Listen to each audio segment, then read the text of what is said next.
বিয়ের পর প্রথম বাবার বাড়ি আসলাম। আমার রুমে ঢুকতে গিয়েই হতভম্ব। মাকে গিয়ে বললাম, মা, আমার রুমে ভাইয়া থাকে না? মানে ভাইয়ার রুম তো ছিলই, আমার রুমটা কেন নিতে হবে?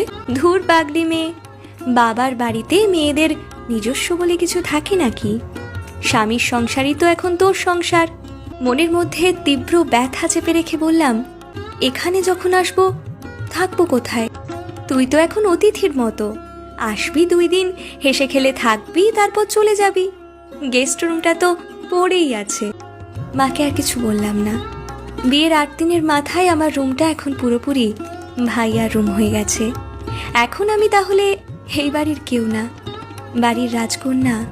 8 দিনে বাড়ির অতিথি হয়ে গেলাম। নীরবে কাঁদছি। এ কান্নার অর্থ শুধু মেয়েরাই বুঝবে, আর কেউ না।